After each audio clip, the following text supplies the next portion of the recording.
Настя һәм Кирилл кызыксынып фотолар күзәтә. Истәлекле сүрәтләр арасында булалар үзләре дә бар. Нәкъ 1 ел элек Созвездие йолдызлык фестивалендә катнашкан чыгышларыннан ясалган фото бу. Хоть мы такие маленькие, мы уже вошли в историю созвездия. Наши фотографии висят на стенде созвездия Йылдызлык. На этих фотографиях запечатлены наши волнения, костюмы. Когда на них смотришь, ты вспоминаешь то, что было раньше. Это так здорово. Когда я увидела на стенде музея наши фотографии, мне так стало волнительно, и как бы гордость была такая, то, что нас сфотографировали и наши фотографии выставили на этот стенд. Я этому очень рада, и мне это очень нравится. Истәлекле фотолар, мактау кагазлары, медальләр, фестивальнең сувенирлары. Музейда 70-тән артык экспонат тәкъдим ителгән. То, что мы собрали, это уникальный материал. Монда уникаль материал тупланган.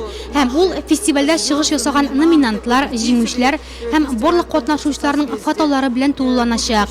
Күп еллардан соң Созвездие йолдызчыклары тормышындагы әлеге истәлекле вакыйганы музейга килеп искә төшерә алачак. Нурлатлылар йолдызлыкта 2003 елдан бирле иң тәүге катнашучы Гүзәл Әхмәдиева. Музейның иң турында кызның беренче сәхнә костюмы урын алган.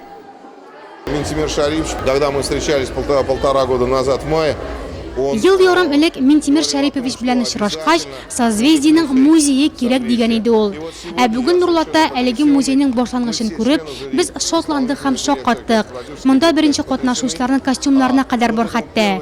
Димәк, Созвездие йолдызлык фестивале өстендә эшләүчеләрнең, күп санлы мөгаллимнәрнең һәм балаларның хезмәте югалмаячак һәм тарих битләрендә сакланачак дигән сүз. Конечно, мы сегодня плакали от этого счастья. Созвездие Нурлатта 3нче тапкыр үткәрелә. Фестивальдә тәүге адымнарын ясаган йолдызчыклар арасында йолдыз булып кабынучылар да байтак. Быел Нурлат сәхнәсендә кабынган яңа йолдызлар һәм фестивальдән алган тәэсирләр дә, фотолар һәм экспонатлар аша Нурлат йолдызлыгы музеенда урын алачак.